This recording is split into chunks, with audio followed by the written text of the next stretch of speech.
Tabloids might write about him, and often he might not be a sensation on Twitter, but young actors have yet to taste the success Richard Lukunku has. This skilled actor is currently on the top of his game and has achieved really great acting portfolios both nationally and internationally. Amongst numerous roles, our favorite has to be his role in the movie Shortcut. Have a look.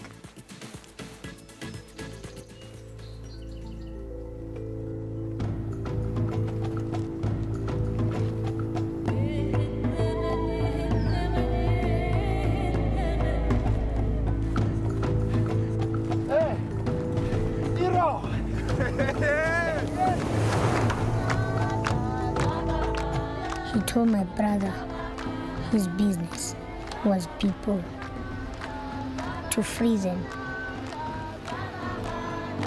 to help us find a better life.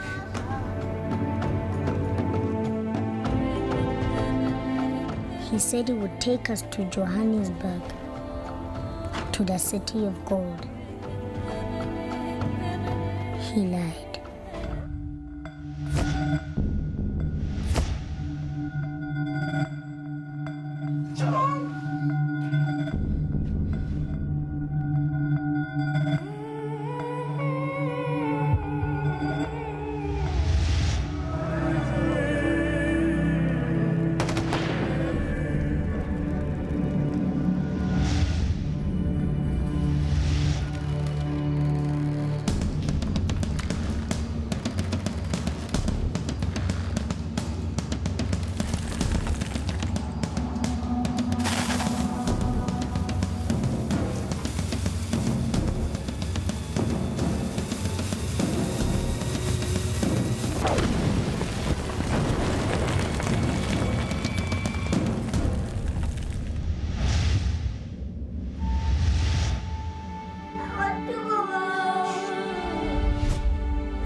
Wow, Richard, what an incredible trailer. I mean, that was 9 years ago. Yeah, 9 years ago. What a journey. After film school, I think I got cast in that. Yeah. I'm sure that you feel like it's just been such a whirlwind journey. You have achieved so much success in doing you, being you, and super talented. But I can only imagine that back in the day, baby Richard might not have had the same dreams. And did you always want to become a storyteller? I think I always wanted to be an actor. My mom's the one that didn't want it, because I think we watched the documentary where Will Smith had just gotten married, then divorced, and he lost all his money like at the age of 21. And I was like, I want to be an actor like that. And he's like, no, these people get married and divorced and they do drugs, whatever. So yeah, I was banned from that. I lied to them when I went to film school. Yeah. I told them I was studying something else, and they found out only like when it was too late, like in second year. So you went behind your parents' back and you decided to follow your dream, follow your passion, and you went into acting regardless. Yeah. My parents aren't well versed in, like, if you come to them and you say I'm doing motion pictures, they won't know what that is, you know. So yeah, I could escape like that and lie to them for 2 years until they got the results, and it was like acting and writing. I'm like, what is this? Not that we condone lying on the show. No, don't lie. But I think it's so important that, you know, against all odds, even against your own parents, you still stood firm in your own beliefs, in your own wish for yourself, and you've done so superbly well. I mean, we saw you in this role in Shortcut, but I want to find out from you, you've played so many different versatile characters. Do you have a favorite? Is there a highlight moment where you look back and you're like, I did that?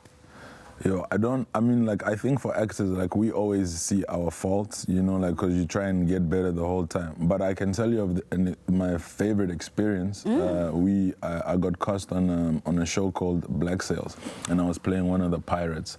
So I had to sit in like a chair for like 3 hours for prosthetics, and I was like the big pirate. Everybody was afraid of me. So, you know, like, that was an amazing experience. I got to act with like big actors, you know, in the game, like international actors. That was fantastic. But even in that role, I always see my stuff and I'm like, damn it, man, I should have done this. Really? No. So you seem to be your own biggest critic at the moment. Like, do you kind of bash yourself, or do you have moments where you pick yourself back up again? Yeah, that's important. Like, you have to, and you have to surround yourself with like real people. You know, like I got good friends. My friend Lemu's here. You know, so we keep each other down. And, you know, you need to have good people around you so that they can tell you no when you think that everything is a yes. Somebody needs to put you back down on earth. And how has your journey been in the industry? I mean, people know this, and this is so renowned to be a very critical industry, high-pressure industry, where you always have to review your work and you're only as good as your last performance. How's your journey been in general? I think for people, when they watch, you know, because you see somebody on TV, you don't really know what's happening behind the scenes. It's a very difficult industry to be in. It's not fun in games. You don't get paid as much as you should get paid. You're overworked constantly. But I guess if you've got a love, I think what I find when I act, a sense of freedom that I feel that I don't have like in real life. So that's what I'm always chasing, just to be free and to have no inhibitions. So I think that's the only thing that has really kept me going, because it's been a hard journey. You know, I could have tapped out like the second year. I was just like, I don't want this, but I also can't do anything else, you know. So it's not like I did. Oh, come on, I'm sure you've got a few talents up your sleeve. Well, like, I mean, it's not like I did maths on higher grade, but yes, like I don't even...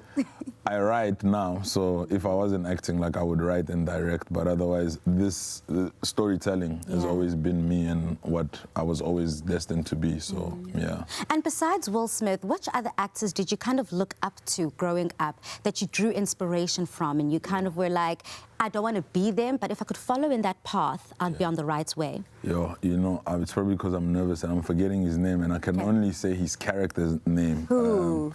David Gennaro. He's on this other show on another channel. Okay. Right? Yeah, but we won't mention that channel. What was it about him that you kind of felt like he exuded? Well, I was cast in that show, like I was a security guard, like an extra, and I stayed to watch him perform, like for the rest of the day. And what he did with the lines that they gave him and how he just brought everything to life was really something that amazed me. And I was like, this is really how I want to do things, you know, just to take what these amazing writers put on a page and give it life, but give it an authentic life. Like, it's truthful. Everything he does, he's in the moment, he's present, and he tells the truth. Yeah. So that's really what what you took from him. But in audition processes, I know those are high, stressful, I hate those. high intensity. But with hating it, I want to find out, what's your process? Do you kind of try emulate the character that you're given, or do you put your own twist onto it? How does one kind of get in the right zone to be able to perform in an audition? So, I mean, like, there's different people have different techniques. I just always try to know my words. Like, I know what the scene is about, and then know your lines. That's very important. Don't go to an audition and you don't know your lines. You really have to know your lines, know what the scene is about, so that if the director sees something interesting about you, if he's in the audition, he can take it that way and you can flow with it. You know what I mean? So my process is literally, I'm gonna stay on the page until I know everything about the page, and then in the moment, if I feel like doing something, then I just follow my instinct, you know, in the audition. I don't like preparing like a character for the audition, you know.